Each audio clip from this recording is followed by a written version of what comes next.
living in England. Some funny experience. Living in a foreign country is an education in and of itself. I was sitting around today and I was just laughing because I thought about some of the funny experiences that I had living in England. Some funny experiences and a very good time. I had an awesome time. But I would suggest that anyone that can, they should at least try to live in a foreign country if you can. It's an educational experience, especially if someone has children. Oh my God, the children will never forget spending at least 2 or 3 years living in a foreign country. Now, the majority of the time that I spent in a foreign country, I was in the military. And the difference experiences from living in the military in a foreign country and it's living as a straight up civilian, it's a huge difference because in the military you live sometimes in a foreign country on the base. And you're living around Americans all the time. Everybody's speaking English. Everybody's, it's Americanized because military bases are considered American soil anyway, no matter where they are. So, and then even if you live off base, a lot of other military families are living around you. And when you socialize, you're socializing with other Americans. And even if you do socialize with some of the people of the country, you still spend the majority of your time with Americans. Even when you go out on tours and things, you're surrounded with Americans as well. So, but my last time living abroad was when I lived in England, and I lived in England as a civilian with my current job. And I've talked about this before. So I lived in England. I worked and lived in England from 2013 to 2015. And I lived amongst British people in the neighborhood. In fact, I was the only black American with a southern accent that lived in this little town that I lived in. It was called Lytham, Lytham. It was a retirement community. They call it pensioners. It's very posh. I learned the word posh meant, whatever. And so I lived there. When I first got there, I stayed at a hotel. Now the town Lytham is next to, and it's right there on the ocean. It's next to a town called St. Anne's, and they like to put it together. They call it Lytham St. Anne's, and it's in Lancashire. I think Lancashire, I guess you could call that the county, I guess. So it's right there together. And so I lived there the entire time that I was over there. I even stayed at a hotel there. So when I first got there, because I didn't have a place to live and all my household goods hadn't gotten there yet. We had to ship all that over there. So you get there before your stuff. So I had to stay at a hotel for 45 days. I stayed at the Grand Hotel. It is a awesome hotel. Very high-end hotel. They have an awesome cafeteria. They have an awesome restaurant. I mean, and the breakfast, the English breakfast, that's when I first got introduced to the English breakfast. And it's included in my bill. So I before I went to work every morning, I ate that breakfast and I gained 12 pounds in 45 days because I kept getting up every morning eating that English breakfast. They call it the bacon, what they call bacon is really ham. And it's also, oh my God, it was delicious. And the croissants. So anyway, I stayed there for 45 days, and I had to rent a car because my vehicle hadn't gotten there either. So they call it hire a car. We call it rent a car. I used to get into it with my neighbors and say, you can't hire a car. I said, you hire people and you rent things. And it was like, we'd go back and forth. They had a good time. So anyway, I had to hire a car. And I had rented this little 4-door Ford, and it had a hatch. So one morning, it was an English car, okay, so I came out and one morning to go to work, and you know how on the dash, it'll let you know if there's a door open. Well, it kept saying my boot was opened, and I didn't know what that was, and so I sat there, so I got out and I slammed all the doors, and it still had boot open. And so this English guy, the British guy came out to get in his car, and I asked him, I said, could you look and tell me what this is? He says, oh, so it was my hatch. So a boot is really the trunk of a car in England. It means a trunk, so he slammed that. So that's a funny thing that I learned. I learned about that. And another funny thing. So, I worked at this facility, manufacturing facility. I'm a supply chain manager. and I'm not going to say what the name of it was. And my colleagues, all Americans, it was a team of us, and then everybody else was British people, so I would walk through the facility and I would do this, it's how I speak to people, I was being cool, what's up? So two of the British guys said, come here, Pat, come here. And they were just laughing at me, and they said, did you know what you did? And I was like, no. They said, you just gave us the finger. I said, I did not do that. And so they told me the history. So the history was this is the history of this. They call this the two-finger salute over there. It's just like giving British people the finger. Now, the British were in a war with the French. It's in 1415. And the British were good at archery. So they would use that bow, and they could really, they won that war. But the French thought that they could, handicap the British by cutting off these two fingers. Because if they cut these two fingers off, they wouldn't be able to, pull that bow, So they cut these two fingers off. Well, any of the British soldiers that still had these two fingers, when they would come across the French, they would shake them at them. They call it a two-finger salute. And it was an insult, because what they were saying is, I still have my two fingers, and that means I can still fight, And so that's what they did. So when you go over there and you do this, so I had to stop doing that. I was so embarrassed, because I was going around through the plant doing this to these people. And so when I take photos, I used to always take pictures and I threw the peace sign. Well, once I found that out, I would take a picture, and post it. I'd do this. And so one of my friends said, what are you doing with your hands? And I told him, I had to explain to him. I said, listen, this is giving the British people the finger. And so I had to find something else to do with my hands, so I started doing this, So I learned that. I learned what a queue is. They call a queue a line, standing in the queue. So that's what that is. I learned the telephone, they would call it a telly. And, we call it telly. I remember my parents and my aunts, they were very old people. I called them old. They were old to me. And she would call the telly a television. But they call the telly over there, they call the telly a television over there. My aunt, my mom's oldest sister, she called the telly a telephone. So I was like, okay, so I learned the telly is a television over there.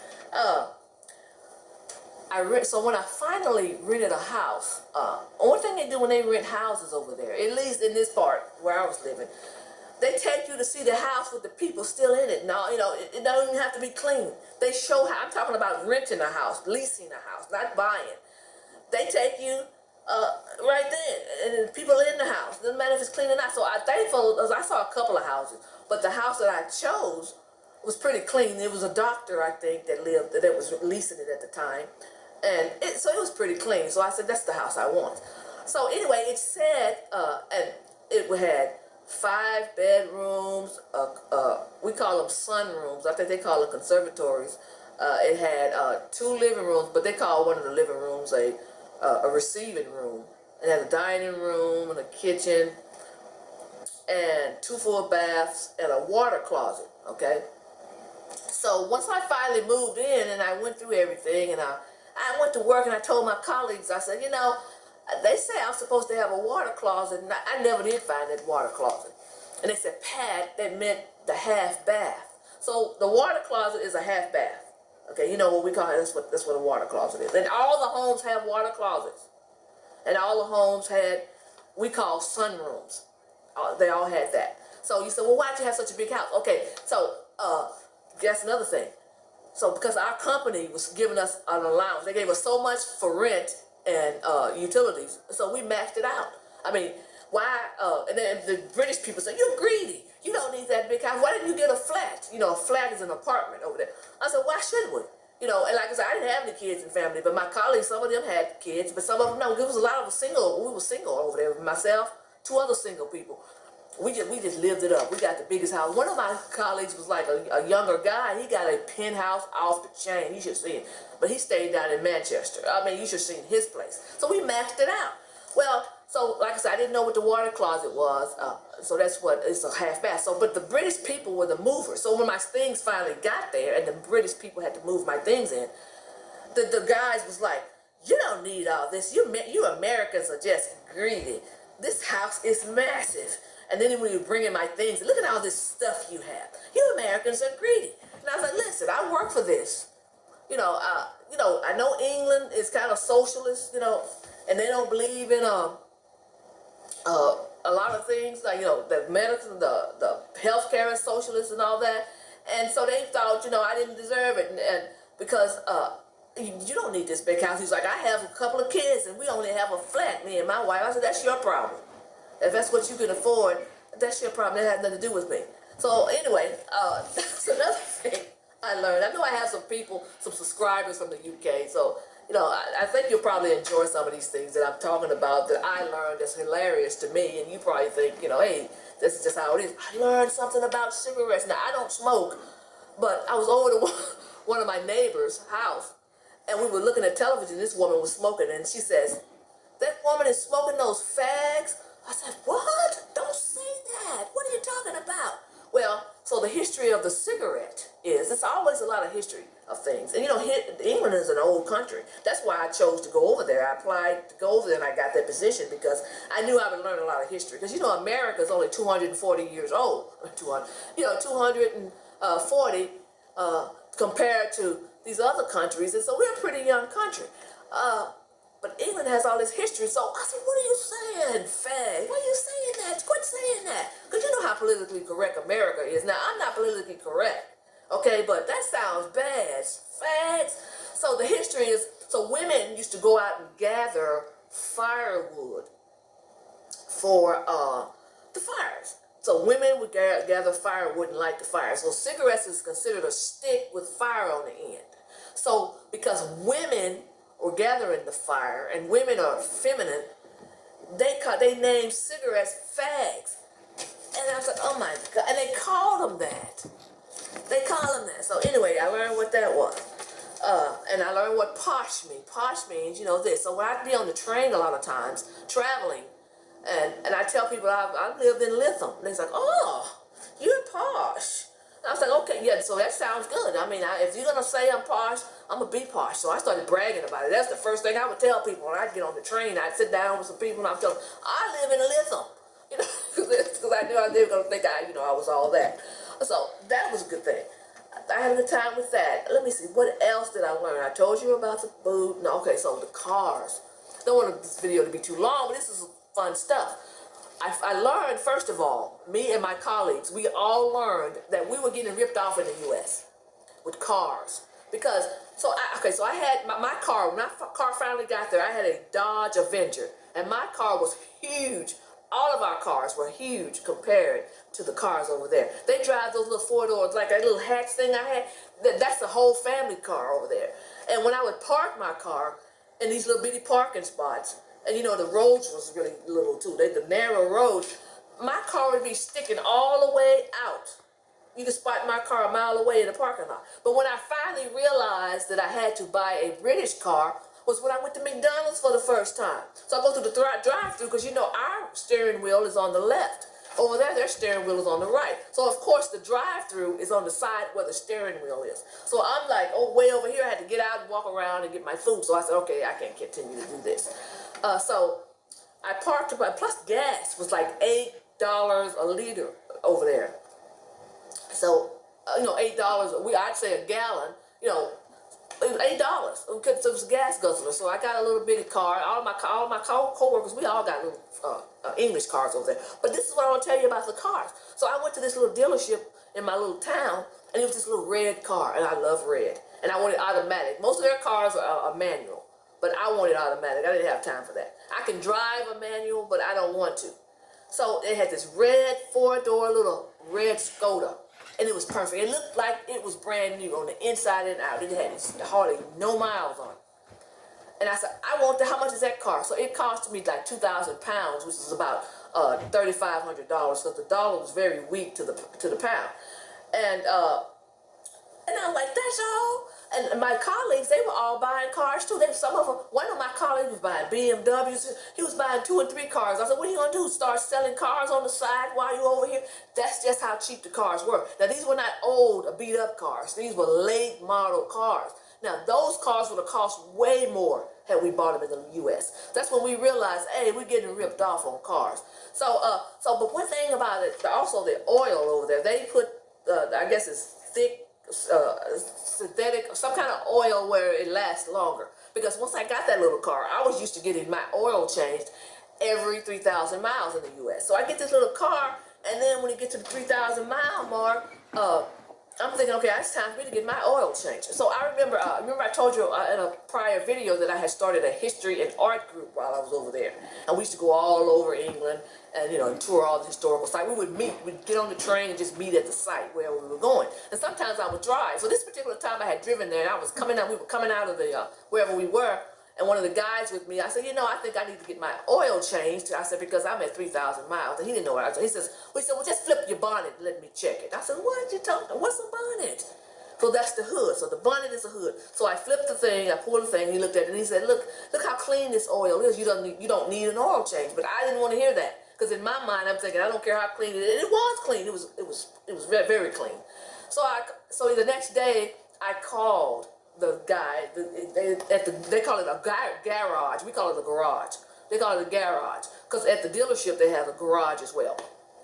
And then remember, I'm the only black in the town, American black with a southern accent. So everybody knew who I was. So the minute that he heard me on the phone, he just said, Miss Dickson. I was like, how do you know who I am? He says, what can I have to do for you? And I said, I need to get my oil changed in my car. He says, no, you don't. And I said, well, I'm at 3,000 miles. He said, you don't need to get it changed until a year. I said, a year?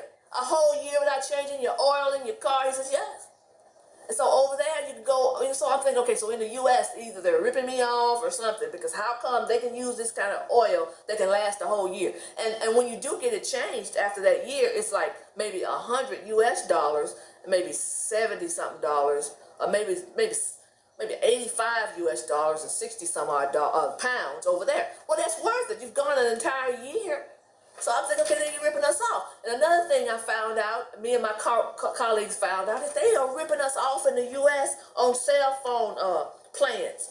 Okay, so over here in the U.S., I have T-Mobile. But while I was over there, I had their sister company. And for some reason, I just cannot think of it. But I had their sister company as a cell phone provider. I was paying £25 a month. That's like $35 a month for unlimited everything. Everything. My colleagues was the same thing. And some of them had kids. So they'd have like a wife and 2 kids, and they'd have 4 lines. Each line was £25. That's £100 a month, unlimited everything. I pay way more than that here in the U.S.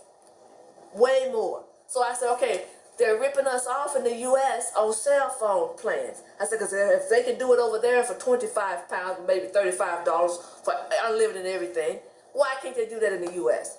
Now, the phones were just as expensive, but I'm talking about the plans. So I learned that. So what else? I'm trying to think of things that I told you about that, the fags, I told you about the water closet. But I just had a good time over there. It was a learning experience. My neighbors, I used to go over there. This is really funny. They're afraid of guns over there. So because they're afraid of guns, and of course we couldn't bring our guns over there. All my colleagues, because you couldn't bring anything. One of my colleagues said they had those, what do you think, swords or whatever, that they collected. You couldn't bring anything like that over there. So I would go over there, and they listened to the U.S. news. Okay, they had a CNN over there, and then they had the BBC, which is fake news too. So CNN. The UK is fake news, and the BBC, same thing. So they heard all about the shootings and stuff, and they were just terrified of guns. And I would go over to their houses, and I said, I have a lot of guns. I said, I'm stockpiling them. I have so many guns. They said, oh, you crazy. Now, I really don't stockpile them, but I have guns. But I wanted to do it to scare them even more, because they were so afraid of guns. And one of my neighbors, they had a grandson. He was like 11 or 12, and he would come stay with them in the summer for like a month. And it was his birthday. So I went out and bought him a toy gun, and he loved it. And they was like, what are you trying to do to my grandson? And he loved me to death because I bought him a gun. I said, he needs a gun. He's a boy. But he was over there, and he heard me saying I was stockpiling guns. He said, well, what you buying all those guns for, Patricia? I said, it's going to be another war. They thought I was nuts talking about all the guns. So they said, you think America's everything. You think America's better than everybody. I said, we are. America is better. We're the best country in the world. I bragged about America all the time over there. Those people, they said, you think you know everything. So, no, but I had such a good time. Those people treated me with nothing but respect. I threw parties at my house. I went to their homes. I had to start drinking tea. I don't really like tea, but I bought a tea set and we had tea parties and just had a good time. So I just want to tell you about some of the fun things that I learned and some of the fun times that I had while living in England. Have a blessed day. Thank you. That was good.